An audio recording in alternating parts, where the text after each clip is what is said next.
Hello everyone, Daisy here with another layout for Ink Road stamps. So last week I shared a layout where I did a similar technique where I took the new Bella Flora stamp set, the border stamp set, and I stamped all the way around the edge of a 12 by 12 paper, creating a nice kind of like background or border around my page.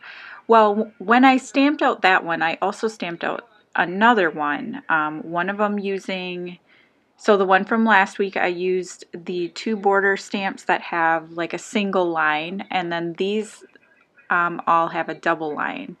And I went around the outside edge, and unfortunately some of that video footage got cut off, but you can see kind of the end product there.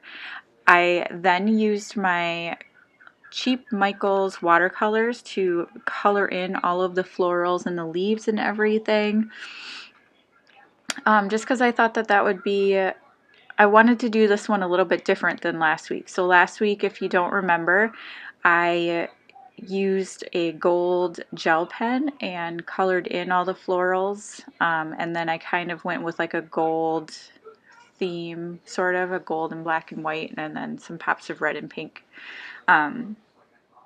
But I decided I wanted to go with a more rainbow theme for that. That's kind of one of the new trends that I've been noticing. Everybody is obsessed with rainbows, and I am not immune to that obsession.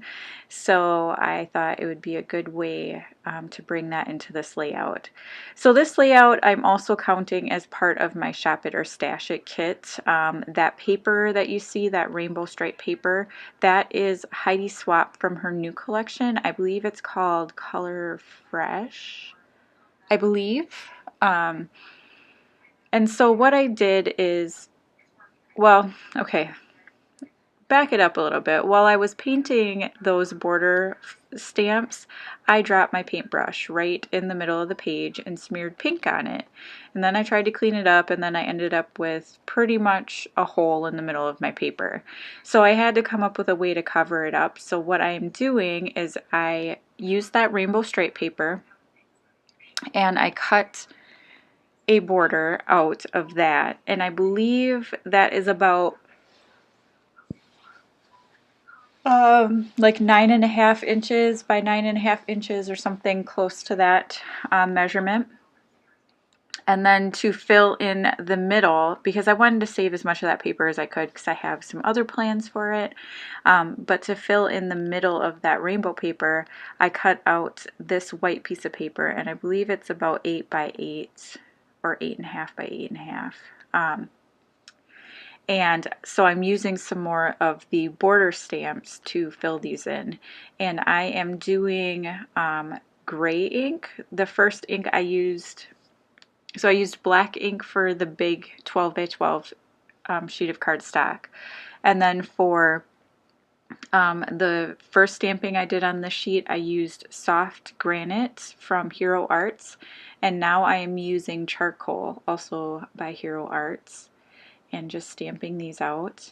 And so I used that one stamp that has, it's kind of like a double-sided stamp, and now I'm using this stamp here, but I am omitting out the actual like border line of it, so I'm just using the florals and stamping into the corners. And I'm really sorry about the shaking of my video. This is why I don't typically videotape my stamping, because I am, I guess, what Tim Holtz calls a CPR stamper, I guess. Like, I feel like I have to get really good pressure on it in order to get a good impression with my stamps. And I also have a new camera set up that is a little bit touchier to like when I, rub vigorously on my desk, or if I like bump my desk, it tends to move a little bit more, but it does give me a better distance from my desk. So I don't know, we'll have to see if I end up liking it.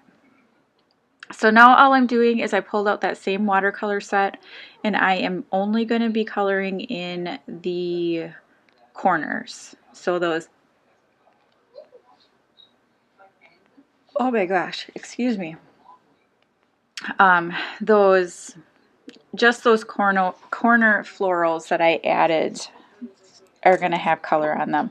I figured I had the rainbow border around this layer, and that the whole, you know, I didn't need to color in the whole kind of border piece on each side. Now, as I've said in my videos before, my stamping is not perfect. I definitely highly 100% recommend getting some sort of stamp platform. I have the Tim Holtz one, which I know they're not manufacturing anymore, but I also know that you are able to find them quite easily at various places, such as Amazon. That is the only way I can stamp. Like, if I didn't have that, this would not happen. And you also have to just let go of your perfection. So it's been hard, but I'm getting better at that. So off camera, I finished up my watercoloring. I popped up that whole center part on some fun foam, and then I also added I think it's a 6-inch doily to the middle of that white portion of the paper. I'm going to be using this photo of my daughter. We were at IKEA and she was just like playing in the mirror of this little makeup desk, and it just made for a really cute photo. So, and I pulled out this title piece. It says Live Colorfully, and that's from Dear Lizzie. And now I'm just trying to decide what else I want to do. Like, I kind of felt like it was done, but not quite. Like, it was missing something and I couldn't figure out what. So I was asking my friend Christy if she had any ideas. And yeah, see, just on my phone there, I was taking a picture of it and asking her what she thinks. But so if you haven't already, head on over to the Ink Road Stamps blog. You are going to find a list of the products, the Ink Road Stamps products that I use, as well as links to them. You'll also find the link to, if you're a first-time customer, to a special discount that you can use.